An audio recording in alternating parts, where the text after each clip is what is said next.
Thank you very much indeed, Pat, and good afternoon, everybody. I'm sorry you all had to rush your lunch. I apologise for that. I'd like to begin by thanking Joe Mulholland and his team for the invitation to address this year's very famous summer school, and also to congratulate the school on its 30th year of doing the state some service by providing this annual platform for debate around and analysis of our shared past, present and future.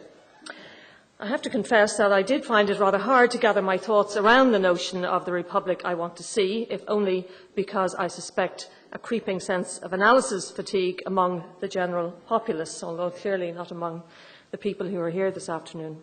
There's barely an element of our public life that hasn't been skewered and dissected by some earnest person urging transformation and reform. Rhetoric can be a powerful force in bringing transformation about, but it remains simply a cue to action rather than action itself. One of my children recently informed me that lest I have any notions about myself and the role that I as Ombudsman might play in this society, he assured me that all I did for this country, in his 17-year-old opinion, was give out about it. I told Micheál Martin that this morning, and he's still grinning. Anyway, and so chastened by that teenage admonishment, I rather humbly make this address, though I should warn my son I'm still going to give out. Reading the contributions of the last few years of this forum and noting the extensive commentary on the decline and fall of our economy over the last 2 years, there would appear to be at least a superficial shared value system around the Republic I want to see, or perhaps just a shared rhetoric.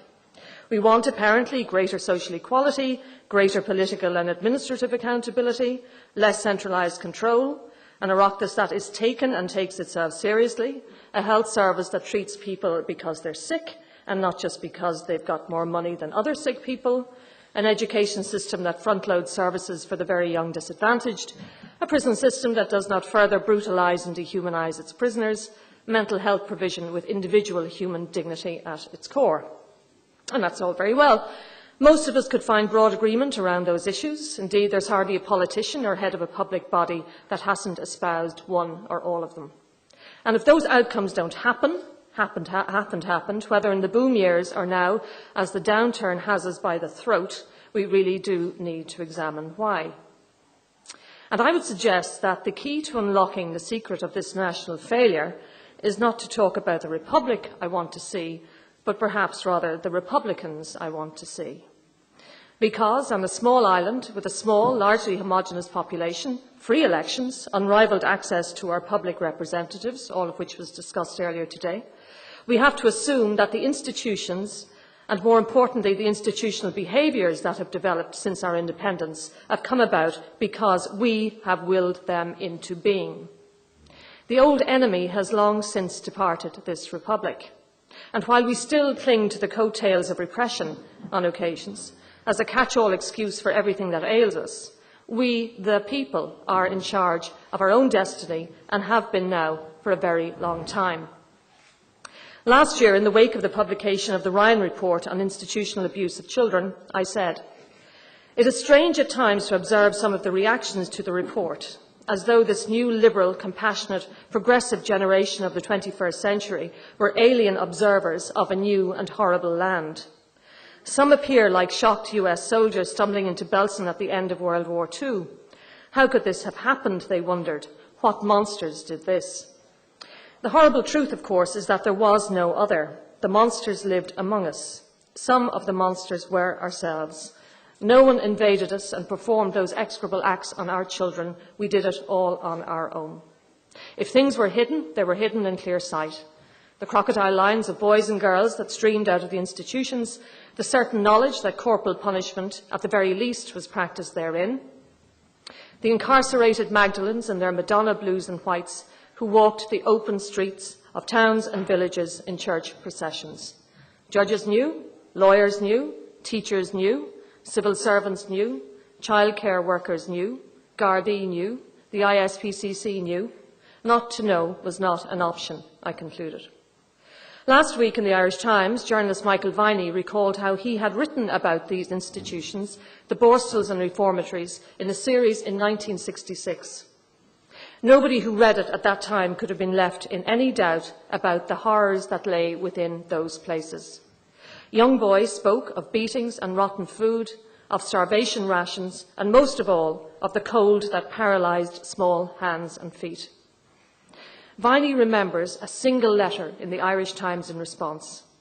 As one survivor of those institutions noted in a recent documentary, "I remember the crying, the screaming of the children. I remember it all, but no one gave a toss." I make the point to highlight the collective collusion in the atrocities of those days and how, in a single generation, a phenomenon that was banal and commonplace was transformed into national shame and jaw-dropping horror.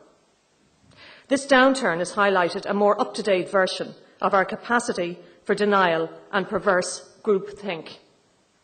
In recent weeks, two men have moved centre stage to wear the mask of popular villain: former Anglo-Irish Bank Chairman and CEO Sean Fitzpatrick and former financial regulator Patrick Neary.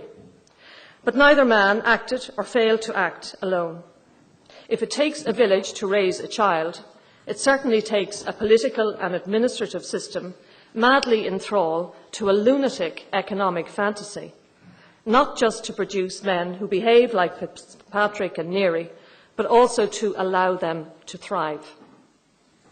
In September 2005, peak boom year, a country afloat on champagne and swagger, Sean Fitzpatrick was invited as guest speaker to a property advertising awards dinner in Dublin.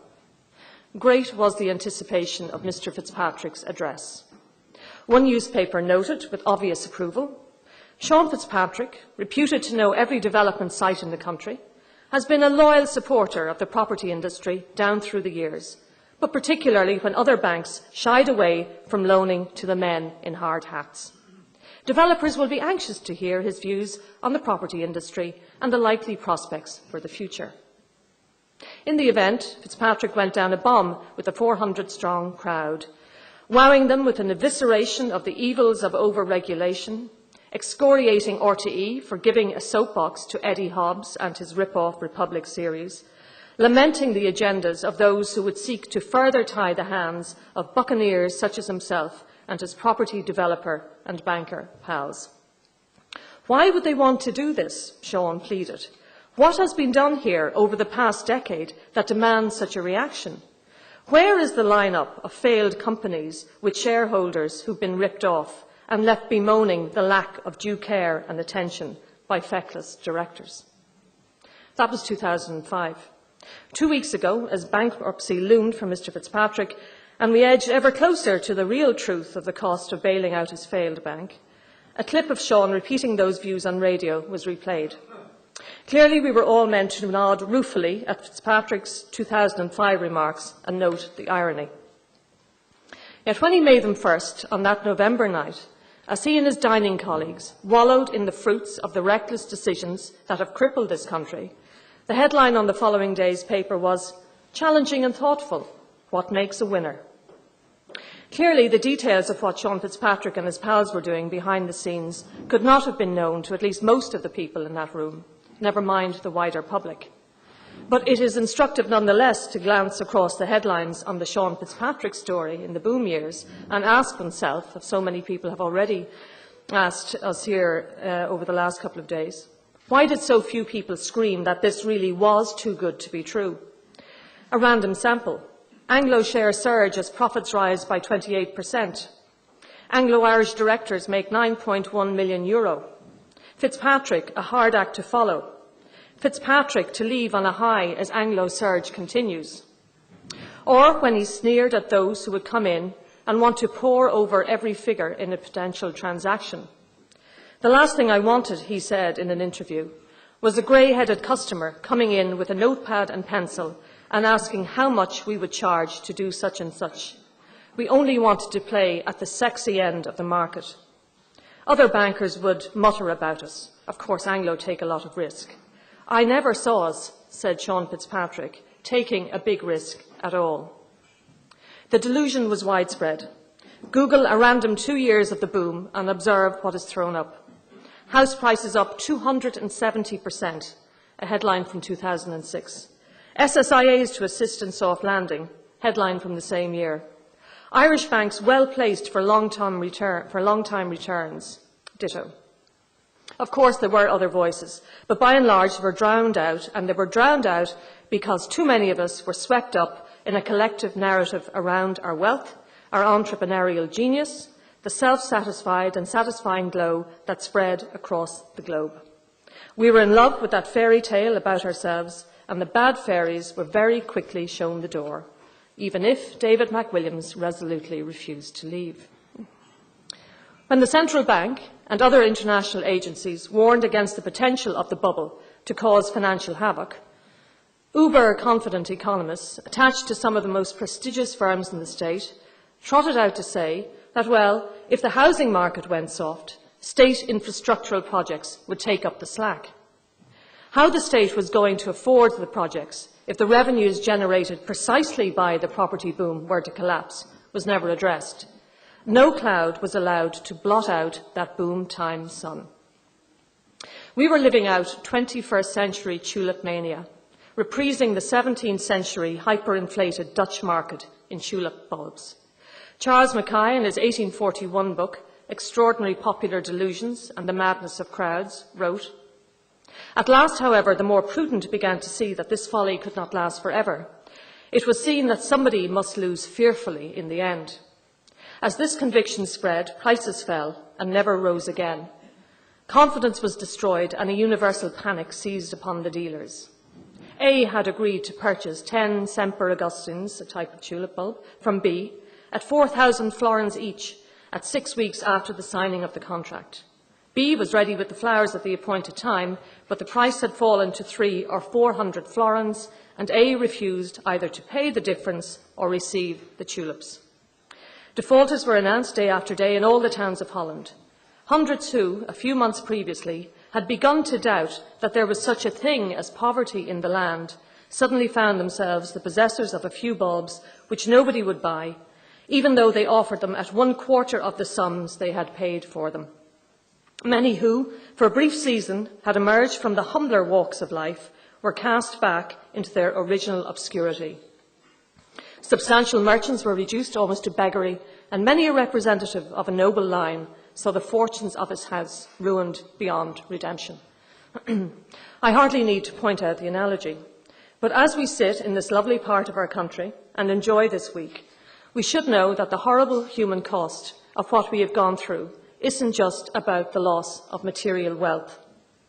Last week, my 20-year-old daughter told me that the father of an acquaintance, a beloved father of 4 children, had taken his life. Was he a businessman, I asked. Had he lost in the crash? He had, she replied. I read later of the despair he had voiced to a friend in a telephone call just moments before he had taken his life. And that story has been repeated over and over again in the last 18 months. One report at the weekend claimed that in a recent single day, 8 men with similar stories had committed suicide. So, in a very short period of time, we've gone through an entire boxed set of national narratives. For many, many decades, the narrative told of the most religiously observant people in Europe, high mass attendance, precious little clear blue sky between the democratically elected national parliament and the Catholic Church hierarchy, a charming race, simultaneously pious and endearingly feckless, that entranced everyone who met us and made us feel good about ourselves. That particular fairy tale fell apart when we realised that we emerged clean and holy and shining into the light only because we buried the bits that didn't quite fit the narrative into dozens of brutal and brutalising institutions the length and breadth of the country. It fell further apart when the story of the mass institutional collusion in the ill treatment of the people in those places was laid bare in the Ryan and Murphy reports respectively, and through the earlier pioneering work of journalists such as Mary Raftery. The next narrative involved Tiger, house building on a par with European post-war reconstruction, and a notion of ourselves as commercial and entrepreneurial geniuses, capable of breaking with impunity every long-held economic rule in the book. And you don't need me to tell you how that one has ended. And so we enter into our latest narrative with no one yet quite sure of the plot line. We now look in horror at the ourselves of just 18 months ago. The indulged excesses of the Tiger years now appear like the actions of a people not just naive and infantile, but ruinously stupid. 5 years ago, when we were going through narrative number 2, the richest creases one, I spoke at the annual CAFIN conference in County Clare, and I asked the question, what is the real us? Were we real, I wondered, when we crammed the churches? Or were we real then, in 2005, as church car parks lay abandoned and we giddily anticipated the arrival of IKEA on a side road off the M50? I wonder now, when we're neither particularly religious and certainly no longer rich, what version of our national psyche will emerge? What new persona, what new set of clothes are we going to wear? As Ombudsman, I am privileged from time to time to have a bird's-eye view of our little piece of the world. I observe housing and education and health, and while my role is confined to finding cracks in the administration, I also note the deeper fault lines in the system when things go wrong. And if I go really deep, I can observe that the most serious of those fault lines relates directly to our own national psyche, to our emotional DNA. I think Pat Cox has spoken about this as well. In my view, in recent years, that fault line revolved around the elevation of private interests and private pleasures over and above the public interest. Throughout the boom, in many areas of our national life, we came very close to the embodiment of the Thatcher dictum of there being no such thing as society. That may well be an historical hangover. The British may have long since abandoned these shores, or most of them, but there are nonetheless Irish citizens who act as though the landlord is still calling round with an eviction notice in one hand and a bullwhip in the other. This mindset observes every action of the state to elevate the public over the private interest as an act of imperial oppression. Fintan O'Toole wrote a few days ago that in the 1970s, when the grounds of Castletown House in Kildare were being developed for housing estates, and some people cavilled at the aesthetically uncomfortable closeness of the block rows of houses to the beautiful main residence, the developer, Paddy Kelly, now in hock to the tune of €300 million, opined that it was time the Irish people went through the main gate. How easy it was to cow the dissenters with the cynical flash of a tricolour. Some time ago, I eventually had to abandon a case involving a row relating to a right-of-way across an otherwise private stretch of heartbreakingly beautiful public land. By the time a cowed local authority was forced to act against the erection of very ugly fencing, blocking off beach access, it was too late for legal enforcement action to take place. Years passed while my office wrestled with the matter to no avail.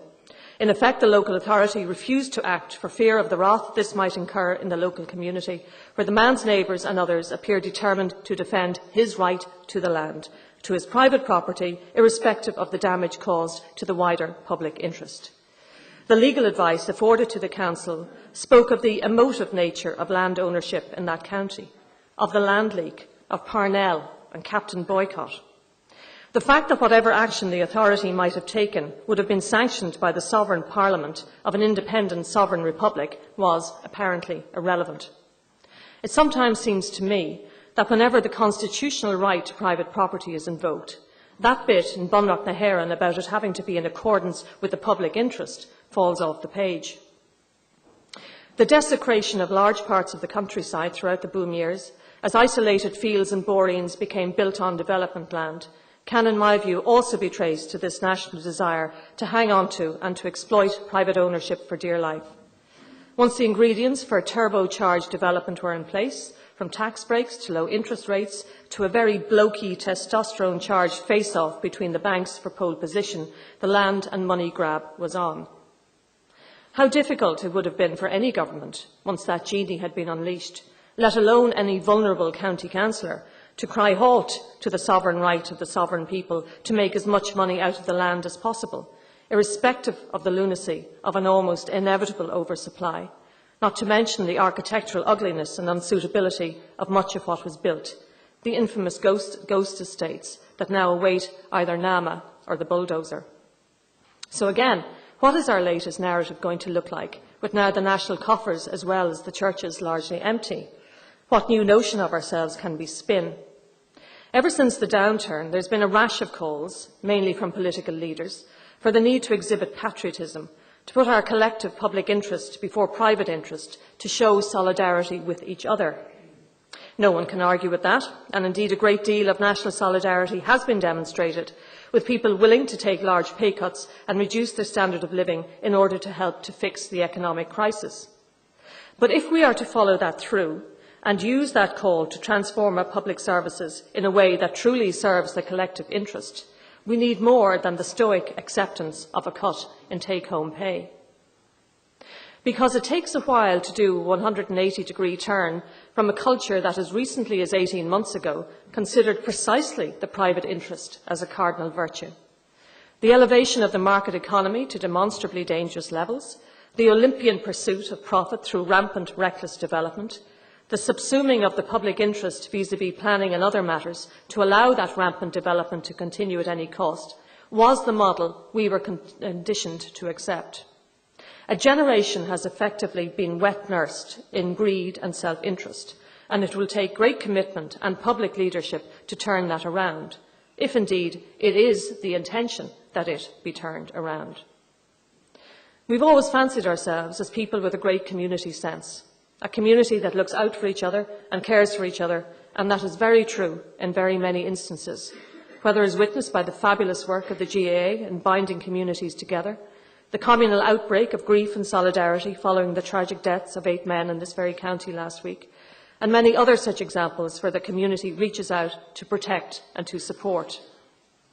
Yet from my vantage point, it is clear to me that the fault lines in our health service, in our education service, in institutional care for prisoners, for the elderly, for the intellectually and physically disabled, lie precisely in the absence of a shared communal public value about what precisely we expect the state to deliver to all of these vulnerable groups.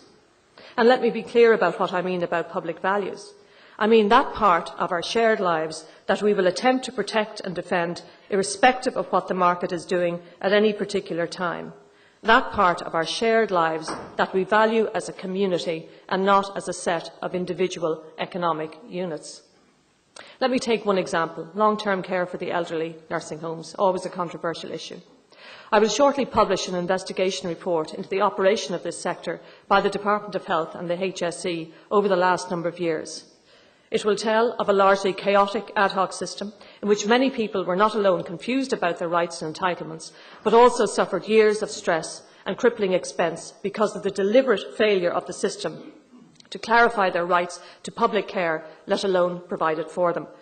In many instances, people were encouraged to go into private care on the understanding that once a public bed became free, they would move. Yet time and time again, that public bed never materialised, and the consequences for families were horrendous. Elderly men wrote to me telling how the care of their very elderly mothers had forced them out of their homes. One man, 75 years of age, rented out his home to pay for private care for his mother while he rented a room from friends.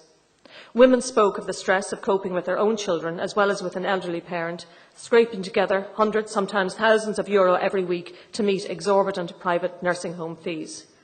One woman caring for an elderly parent at home was being pressurised to take her brother home from hospital. He needed residential care, but none was made available. Another family, despite their relative being entitled to public care, had paid out over €40,000 to a private home over a number of years. Now, at the point of retirement, they didn't know how they would make ends meet. I am aware that the new system, the so-called Fair Deal system, the Nursing Home Support Scheme, will make things a lot clearer and a lot better for very many people. But as my investigation will point out, what has effectively happened through the new legislation is that the state believes it has now divested itself of the responsibility to provide nursing home care. The model now is based on the principle that responsibility for long-term care rests primarily with the patient and/or family. The state may support them financially, but this is subject to the availability of resources and the individual satisfying a means test. Support under this scheme is not guaranteed, and the scheme is not a demand-led scheme. If demand outstrips supply, then the applicant may be placed on a waiting list until such time as resources become available. There is no legal entitlement to financial support. The creeping privatisation of the nursing home service is evident from the figures we have collated. In recent years, there has been a significant decline in public bed per head of population, while the provision of private nursing home places has virtually trebled over the 12 years, 1997 to 2009. My point is not ideological. Any scheme, public, private, mixed, if it works and is sustainable, that's all to the good. But as a people, we need to ask ourselves whether good care of the elderly is one that we place high on the public value scale, and if so, what is the correct public-private or other mix that will guarantee not just quality of care, but sustainability of care? Can the private sector be trusted to look after our elderly? Is the dilution of the state's role in the public interest? Have we even had a national conversation about this? Close to where I live is a large former nursing home. For many years during the boom, part funded by tax breaks, it grew bigger and bigger, adding more and more rooms to the original building. Then, suddenly, overnight, it closed down. The residents scattered to I know not where, the house and the surrounding lands primed instead for development. But the move came too late. The house still stands empty many years later, weeds growing up around it, windows broken, a bigger eyesore with every passing day, the crumbling flip side, perhaps, of the market placed in charge of elder care. I won't rehearse for you here what two recent retiring prison governors have said about the state of our prisons: dehumanising conditions, drugs, high rates of recidivism, etc. The solution to overcrowding by the building of a new prison fell apart when the recession hit, as the private part of the public-private partnership that was supposed to build it went wallop. But again, this space allows us to ask what our public value around prisons actually is. Do we even care all that much about prison conditions? Have we made the connection between a prison-centred rehabilitation system and the outcomes in form of recidivism, etc.? A recent article in the Guardian newspaper about the low numbers of prisoners in Norway and in other Scandinavian countries explored this phenomenon. The conditions the prisoners enjoy, educational opportunities, conjugal rights, sporting activities that reportedly include horseback riding, fishing, tennis and cross-country skiing, are exceptional by any standard. But the core determinant of the prison regime's relative success is the public value that underpins it.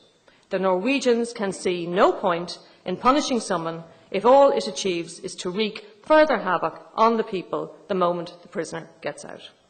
One expert on European prison reform, Professor Niels Krutius, told The Guardian that, quote, having a functioning welfare state has done a great deal, for this makes it difficult to create social distance so that each person feels connected to everyone else and therefore no one gets scapegoated for the troubles that occur. The low prison numbers, he believes, reflect a moderate social system in Norway, and that the only real danger is excess and the growing divide between those who have and those who have not. So perhaps that is the key word in this debate: moderation, the lack of excess. When we glance back at the narratives I have outlined, what marked both was excess: excessive piety and institutional cruelty in one, excessive greed and a failure properly to balance private and public interest in the other. Again, when we examine the social success of the Scandinavian countries, a culture of old Lutheran moderation and equality emerges as one determinant of the superior health, educational and other outcomes that those countries largely enjoy. As a people, we have to grow up and realise that moderation, a greater division of the spoils, may inhibit an individual's ability to create great wealth, but it may equally inhibit the flip side of that, the ruination, even the extinction, of precious lives. As the downturn continues, the state is called upon to do more and more for the citizen, from providing jobs, bailing out troubled homeowners, supporting the unemployed. Public service jobs are craved and envied. From a point where the state was increasingly taking a back seat, it is now called upon to provide, ironically at a point when the financial means of doing so are weak. For many years during the boom, the role of the state in the market economy was sidelined, attempts at regulation hissed at by those in the development driving seat. Now, as its citizens seek shelter from the storm, its role is more akin to that envisaged by the poet and politician Thomas Kettle when he wrote, "The state is the name by which we call the great human conspiracy against hunger and cold, against loneliness and ignorance. The state is the foster mother and warden of the arts, of love, of comradeship, of all that redeems from despair that strange adventure which we call human life." The collapse of private enterprise on such a large scale The failure of urban renewal and prison projects because of the collapse of the private developers that the state had confidently expected to provide has taken the scales from our eyes. The economy will undoubtedly recover, but while it does, we should not lose sight of the lessons we have been taught. And before we dive for the handbags again, let us acknowledge that we, the people, we as Republicans, can determine the lot of our country, for better or worse. The political class must give leadership, and it must, above all, put self and party interest aside when it comes to serving the public good. But that political class takes its cues from us. So when we turn our backs on, or are indifferent to, the old, the disabled, the imprisoned, the weak and the marginalised, why are we surprised when the state does likewise? This is not a call for a return to the stagnant days of the dead hand of the state across everything we do. The market economy, the liberalisation of the economy, drove a great deal of our early economic success. We went astray when development for its own sake diverted creative entrepreneurial energy down a rancid, self-defeating cul-de-sac. That energy must be harnessed again in ways that exploit not the land, but the genius and creativity of our fabulous children, the potential of our third and fourth level institutions, the natural resources of our country, the potential of the knowledge economy.